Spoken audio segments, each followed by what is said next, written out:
Se terminó Dune Prophecy, la serie de Max, que adapta la novela de Dune, de Sisterhood, o al menos adapta una parte de ella, una novela que no está escrita por el autor original. Y en este video vamos a analizar no solamente el último episodio, sino todo lo que fue la primera temporada de 6 capítulos, y les voy a revelar cuál es la fórmula secreta que utiliza el guión de esta temporada y el guión de cada episodio para que termine siendo una historia redonda y en muchas partes perfecta.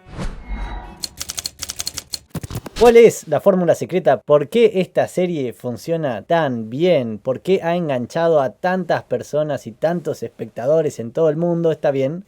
No ha funcionado para todas las personas y eso es lógico. No deja de ser un producto televisivo, algo artístico y como todo arte es subjetivo. Lo cual no quiere decir que no podamos analizarlo de forma objetiva según las teorías que se han escrito sobre el guión de cine. Porque donde hay fórmulas hay reglas y el arte tiene muchas fórmulas. Lo que hace muy bien esta serie y su gran secreto es cómo maneja la información que nos da, cómo maneja la intriga y cómo la desarrolla como si fuera un gran truco de magia. Parece simple pero no lo es. Y de hecho, si son escritores o tienen ganas de escribir algo, esto que les voy a explicar acá les va a servir muchísimo. Y a todos los que no quieren o no les interesa escribir, igual les va a servir para entender mejor las películas y las series e incluso los libros que están mirando o leyendo. Un buen escritor sabe guardarse la información, toda la información. Vamos a hacer un repaso de cómo fue el rompecabezas que armaron los guionistas de Dune Prophecy. Metámonos en sus cabezas por unos minutos. La historia toma lugar varias décadas después de la guerra contra las máquinas, aproximadamente un siglo después. Pero la historia no arranca en el presente. La historia para los guionistas arranca en el pasado, cuando Valia Harkonnen pierde a su hermano mayor, Griffin Harkonnen. Valia es el personaje que ellos eligen para protagonizar esta serie y para que mueva la fuerza protagonista hacia el gran objetivo que tiene ella, que es hacer de la Sisterhood su familia y ponerlas al mando del universo. Ella pretendía eso para los Harkonnen, poniendo a su hermano en una posición de poder y ella asistiéndolo, pero al morir su hermano en las manos de la familia Atreides, ella decide unirse a la Sisterhood y adopta a la Sisterhood como su familia en vez de que la Sisterhood la adopte a ella. A partir de la muerte del hermano es que Valia va a arrancar su camino de conspiraciones, complots y venganzas personales. Va a seguir el legado de su mentora, la fundadora del Sisterhood, y a su vez va a hacer su propio camino personal. Primero manipula a su hermana Tula para que se comprometa con Atreides y después los mate a todos. Tula falla en ese plan de Valia porque Tula no solamente en parte se enamora de su prometido, se acuesta con él y deja a un Atreides vivo, que va a ser luego el padre del Swordmaster del emperador. De esta unión que tiene Tula, los guionistas decidieron darle un hijo, porque este hijo va a ser su oponente filosófico y político en el presente. Al principio de la serie y durante buen transcurso de la misma, la relación entre Valia, Tula y Desmond Hart no dejaba de ser la de protagonistas contra antagonista. Los dos querían controlar a la casa imperial, pero en realidad no, en realidad hay mucho más detrás de eso. Si los guionistas nos hubieran revelado la identidad de Desmond Hart desde el principio, se hubiera roto todo el impacto emocional. Pero aparte, a la audiencia hay que engancharla, no solamente en una serie, episodio a episodio, si la serie es capitular, esto es, si tiene una continuidad fuerte. Una serie de continuidad débil es una serie episódica, como podría ser La Ley y el Orden, donde no tienen que engancharte necesariamente el final de un episodio con el principio del siguiente, porque no lo hay, no hay una conexión en sí. Lo mismo con los sitcoms originales o los comunes, lo mismo con Doctor House, lo mismo con CSI, lo mismo con todas esas series. Las que tienen continuidad fuerte, y hablando de las clásicas podemos referirnos a Lost, a Héroes, incluso Los Soprano en parte, juega un poco y un poco, pero todo lo que es el universo de series streaming son de continuidad fuerte, como House of Cards. Y te tienen que enganchar, pero no solamente de episodio en episodio, te tienen tienen que enganchar de secuencia a secuencia y de escena a escena, y eso se ve también en el guión de cine. Una película te tiene que enganchar minuto a minuto. Esta escena te tiene que llevar a querer ver la siguiente y la siguiente y la siguiente, porque es una historia que se va desarrollando. Pero las historias que se van desarrollando en realidad son todo un choclo de información largote que el guionista va a decidir cuándo te lo va a dar por partes. Es como esos restaurantes donde los platos se sirven una especie de curso de viaje donde a vos te presentan distintos sabores y la experiencia se vive de uno a otro y a otro. No es simplemente un plato y se terminó. Esta intriga es muy importante saber cómo manejarla. Pero antes de seguir revelándoles el resto de cómo tienen que llevar a cabo este gran secreto de la narración, déjenle un me gusta al video si les está gustando y les gusta el resto del contenido. Obviamente que si van a ver más videos pueden suscribirse al canal, me ayudaría un montón. Y volviendo a Prophecy, tenemos toda la información de los Harkonnen, que de haberlo escrito de forma lógica en una especie de biografía como ellos tienen en su mesa de guionistas, en su sala de guionistas, lo que llaman el Writer's Room. La información es que las dos Harkonnen toman control del Sisterhood, matando a la hermana Dorothea, después matando a todas sus seguidoras, escondiendo esa información también, porque no lo supimos hasta ahora, que mataron a Dorothea sí, porque era importante para saber eso de entrada al principio. Toda la relación con las máquinas se nos fue dando por partes también. Quiénes eran todas las jugadoras y dónde estaban desplegadas también se nos fue presentando por pedazos. Y finalmente cómo va convergiendo toda esta información, porque los personajes, los caminos de los personajes ni siquiera eran tan lineales, especialmente porque la serie rompe la temporalidad viajando todo el tiempo al pasado con flashbacks para ir tirándonos más migajas de información. Se podría poner la serie en orden cronológico como se ha hecho con otros productos, o lo han hecho por lo menos los fans. Lo hicieron, me acuerdo, con Once Upon a Time, es otra serie que va dando información por partes y alguien editó toda la serie, o al menos la primera temporada, y la puso en orden, pero se pierde el efecto también. Es como revelar que Darth Vader es el padre de Luke al principio del Imperio Contraataca. No funciona. Especialmente las mejores piezas de información que ustedes tengan que crean que van a choquear a la audiencia, o al menos que van a llamar la atención, o mejor aún, que van a revalorizar todo lo que se contó hasta ahora, lo van a resignificar, esas guárdenselas para después. Al principio lo que tiene que ir son las piezas más jugosas de la premisa de la historia con la que ustedes crean que pueden enganchar a la audiencia, al menos de entrada. El gancho, el hook. ¿Qué es lo que más le va a interesar a la audiencia saber de entrada? ¿Por qué les tiene que interesar esta historia? Bien, eso va al principio, pero eso es una parte, porque la otra parte es una promesa de que la cosa se va a poner mejor. Siempre. La audiencia vive con la promesa de que las cosas van a ponerse más interesantes, de que su intriga de saber qué es lo que va a pasar después va a ser recompensada por ustedes. El episodio final funciona como un gran clímax para resolver todo lo que está pasando. En lo que sería un guión de cine, este último episodio sería el clímax un poco antes y todo lo que viene después. No es todo el tercer acto, porque en el final del quinto revelan quién es Desmond Hart, sin decirnos específicamente, porque no lo tienen que decir. Yo lo adiviné, pero tampoco era la gran adivinanza, no me creo ningún ser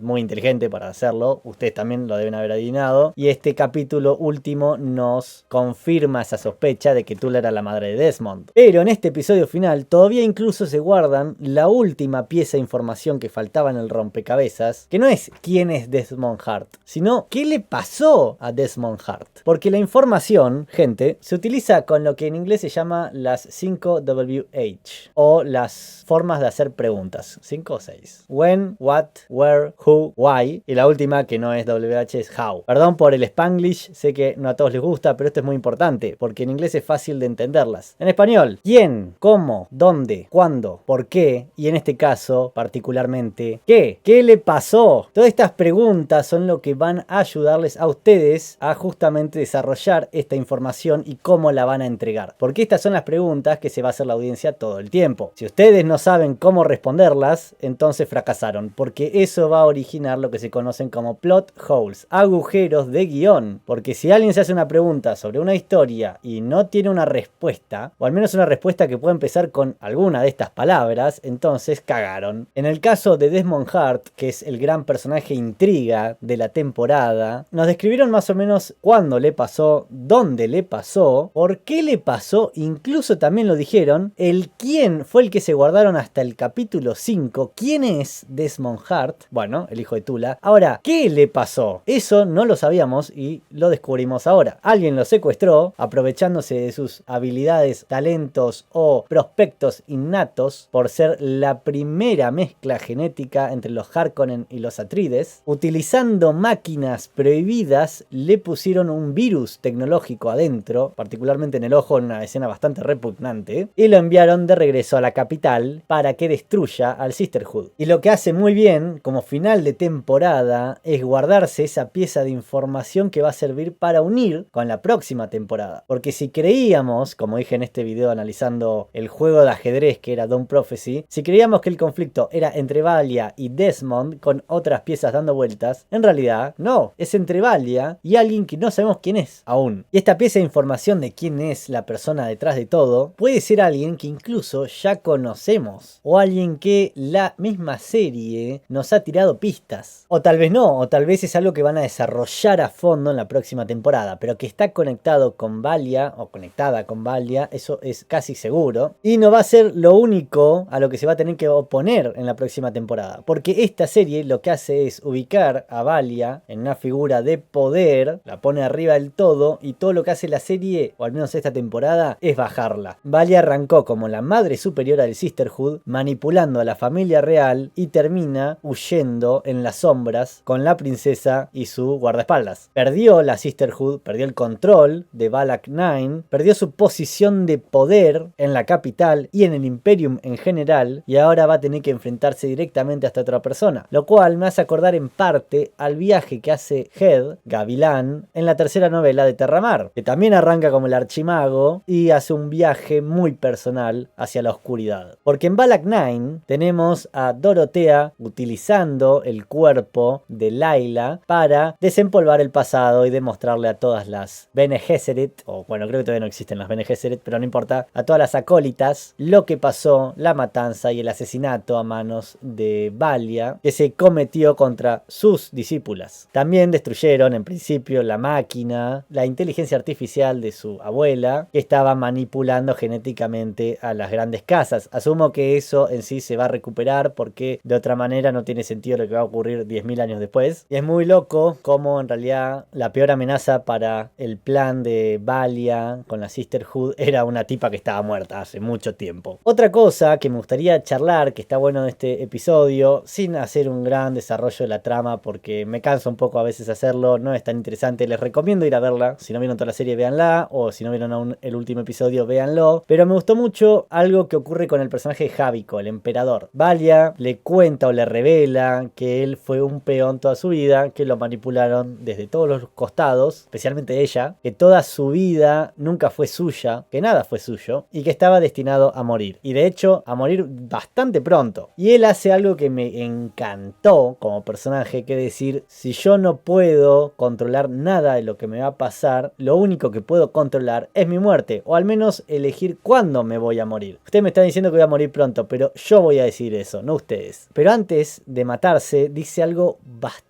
bueno. Y parafraseando, porque no me acuerdo específicamente el diálogo palabra por palabra, pero dice algo así como: qué extraño ese momento cuando te das cuenta de verdad que en realidad nunca conociste un momento de libertad en tu vida. Uno. Y eso me choca bastante, o me golpeó bastante en mi parte más filosófica con respecto a la libertad, porque déjenme abrir una tangente acá. ¿Qué es la libertad? Mi definición de libertad, o al menos la que yo entiendo y o comparto, es que la libertad se resume en la habilidad que tiene un ser humano para pensar algo voluntariamente, decir algo voluntariamente y particularmente hacer algo voluntariamente. Y acá la palabra clave es esa, que sea voluntario. Que algo sea voluntario es que lo estás haciendo por motus propio. Vos decidís que eso es lo que querés hacer, o decir o pensar. Eso es libertad. Cuando te quitan el factor voluntario de tu pensamiento, tus palabras y tus acciones, es cuando se te está coartando esa libertad que te es propia por ser un ser humano, simplemente por eso. Eso es lo que conocemos como el derecho natural a la libertad. Y es lo que se da cuenta Javico al final, que él hasta ahora no pudo decir nada para su vida en lo que respecta a lo que él quería hacer, decir o incluso pensar. Todo le fue puesto en su camino, así él estuviera de acuerdo o no. Pero peor que eso es que él ni siquiera era consciente de que lo estaban manipulando. Así que matarse fue el primer acto acto libre que hizo y por tanto el primer acto y el mayor acto noble que hizo en su vida. Aunque sea triste, es el fin de un personaje que sale de la cueva de Platón y prefiere morir libre que vivir de rodillas, lo cual para mí es muy respetable.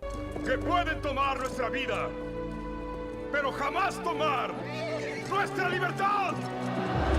Me gustó mucho la serie, me parece que está muy bien eso. Ok, yo digo que es perfecto. Sí, está perfecto como está construido. No toda la serie en sí es perfecta. Tiene fallos, obviamente. Por ejemplo, en este mismo episodio hay una pelea final en la que participan Inés y el pibe Atrides peleando contra un montón de soldados y entre los dos ganan y se van. Me pareció muy aburrida, muy mala. Eso sí que definitivamente no tenía intriga. No me creo que él todo lastimado y torturado y ella siendo la mitad de pesada que los otros tipos pudieran ganar así como así, pero bueno, ya fue, que siga. Pero me gustó donde deja la serie, que es en Dune, en Arrakis, el planeta Duna, donde va a transcurrir parte de la siguiente temporada. Y me gusta mucho que se haya destruido por completo el status quo en Balak 9, porque le da otra dimensión a lo que van a tener que recuperar. Nada más lindo que tus protagonistas o los personajes que uno apoya sean los underdogs, los más débiles, los que no tienen los recursos, los que tienen que pelear desde abajo. A todos nos gustan ese tipo de historias. El equipo chico que tiene que ganar el campeonato. Esa es la clase de narrativa que más engancha a la gente, así que tengo muchas esperanzas para la próxima temporada. ¿Qué hay de ustedes? ¿Qué esperan para la segunda temporada? ¿Qué les gustaría ver? ¿Y qué les pareció esta primera? Déjenmelo en los comentarios. Muchas gracias por haber visto el video, sea que estén suscriptos como si no. Muchas gracias a los miembros del canal por seguir apoyándome todos los meses. Síganme en mis redes sociales si quieren saber cuando subo el contenido nuevo.